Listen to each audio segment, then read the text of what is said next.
students, it's Mrs. Moss, and today we're starting Module 5, Addition and Multiplication with Volume and Area. Turn to page 5. I'm going to use page 5 to teach the basics of finding the volume.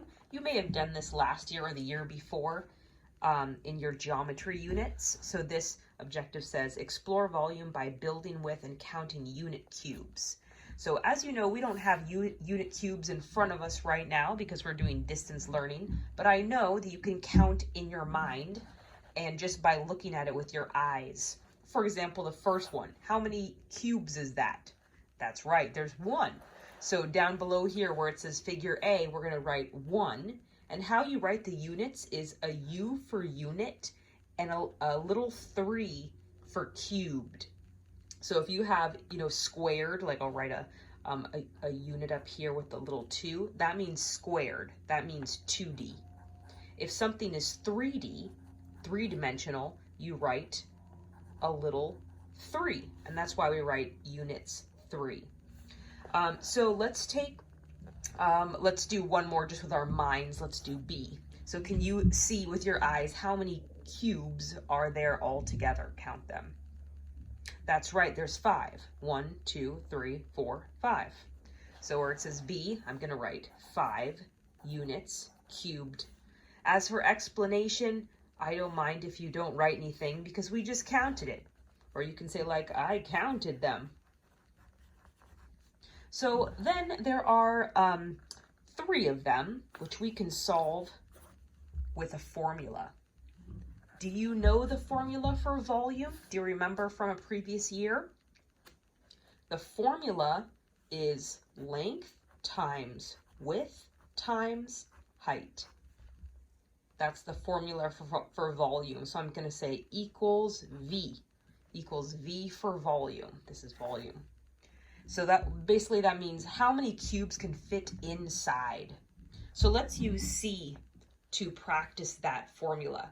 So first we find the length. How many cubes is it long? 1, 2, 3. 3. So I'm going to write the 3 there. Then we find the width. How many cubes is it wide? That's right, 1.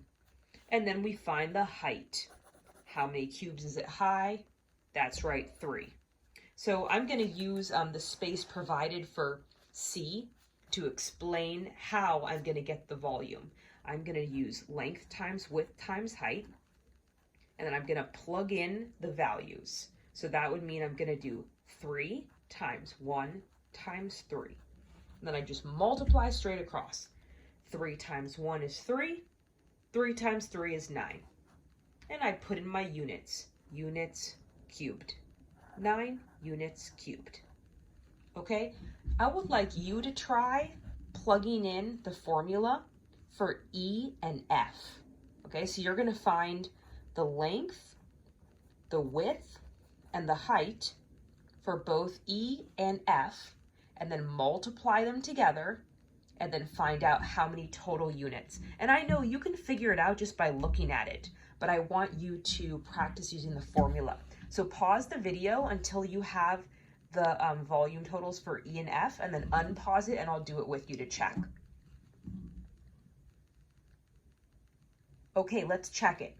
So for E, I see that the length is 3, the width is 2, and the height is 2.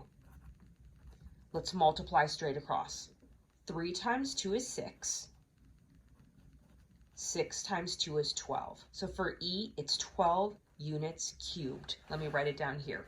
E is 12 units cubed. Okay, let's do F. Okay, length times width times height. The length is 1, 2, 3, 4, 5 units. The width is 2 units.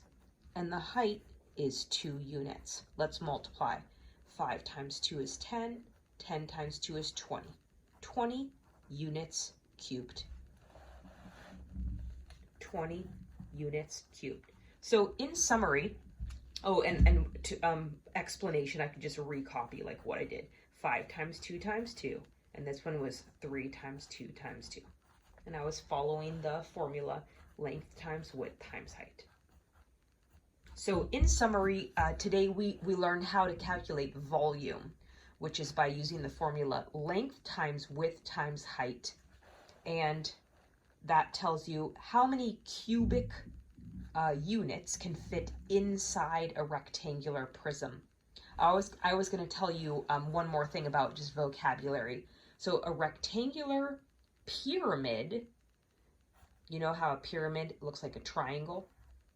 So a rectangular pyramid means that three of the sides are rectangles. See how it's a rectangle? And the top and bottom are triangles. Those are called rectangular pyramids. Pyramids. Most of the problems that we're going to be doing are rectangular prisms. So a rectangular prism has either a square or a rectangle at either end. And then all the other sides are rectangles.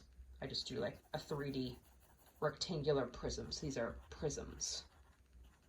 So if you ever see like the word rectangular prism, that's what it means. It means like these are rectangles, and on the top and bottom, they're either squares or rectangles.